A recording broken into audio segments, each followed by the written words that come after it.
नवमी तिथीच्या दिवशी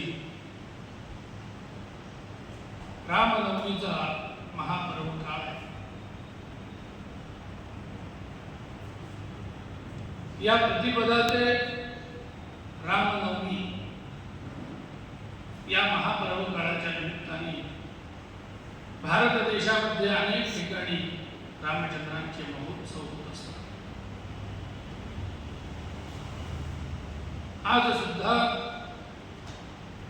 लाखो वर्ष होऊन गेली तरी प्रभू रामचंद्रांचा जन्मोत्सव तेवढ्याच उत्साहाने साजरा केला जातो। आणि या अत्यंत पावन असणाऱ्या स्थानामध्ये उत्सवाच्या निमित्ताने प्रभू रामचंद्रांची कथारूपी सेवा करण्याची संधी मला प्रथमच या ठिकाणी मिळाली। त्याबद्दल समर्थ सदन आणि त्या ठिकाणी असणाऱ्या सर्व अधिकाऱ्यांचे आभार व्यक्त करतो। आणि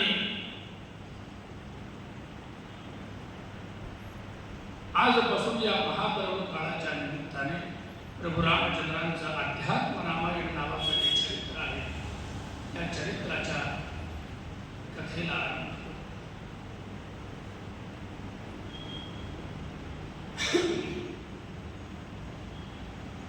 प्रभू रामचंद्र हे कोण आहे, वास्तविक कोण आहे म्हणून सांगण्याची आवश्यकता आहे।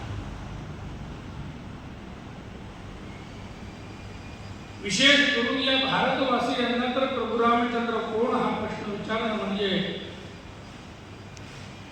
या भारतवासियांचा एक तो अपमान असल्यासारखा आहे। त्यामुळे रामचंद्र कोण ही त्यांची ओळख सांगण्याची आवश्यकता आहे। प्रत्येक जण रामचंद्र आणि रामचंद्राचं चरित्र काही ना काही प्रमाणामध्ये जाणतच असतो।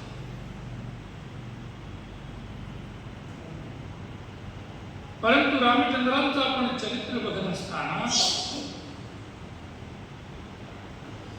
काही विशिष्ट चरित्रांचं आपल्याला ज्ञान आहे।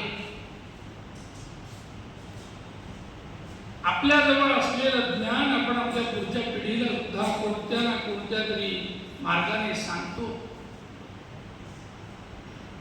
परंतु प्रभू रामचंद्रांनी हा जो अत्यंत दिव्य अशा प्रकारचा अवतार घेऊन जे काही दिव्य लीला केलेली आहे, त्यांनी जे काही आपलं चरित्र या ठिकाणी निर्माण केलेलं आहे,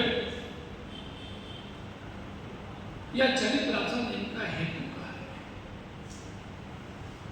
किंबहुना रामचंद्रांच्या जीवनावरून त्यांच्या अवतार कार्यामधून मनुष्याने काय घेतलं पाहिजे, त्यांचा आदर्श म्हणून घ्यावा असं काय? त्यांनी आपल्या या जीवन चरित्रातून आपल्या दिव्य दिव्य लीलेतून कोणते असे उपदेश केले की जे आपल्याला संपूर्ण जीवनभर आदर्श बनतात?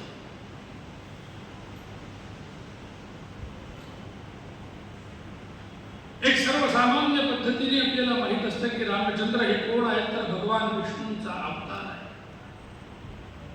त्यांनी अवतार कशासाठी घेतला तर रावणाचा अंत करून धर्माची स्थापना करण्यासाठी अवतार घेतला हे आपण सर्वसामान्यपणे जाणतोच। परंतु जेव्हा आपण सविस्तर आणि सखोल जर का विचार करायला सुरुवात केली तर आपल्या लक्षात येईल की रामचंद्रांचा अवतार हा फक्त रावणासारख्या राक्षसांचा अंत करणे एवढाच त्यांचा उद्देश आहे तर नाही।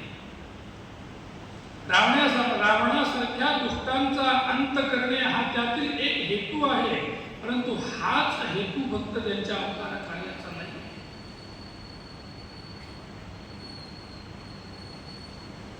जर का रामचंद्रांचा हेतू किंवा त्यांचा उद्देश फक्त रावणासारख्या दैत्यांचा विनाश करणे सुद्धा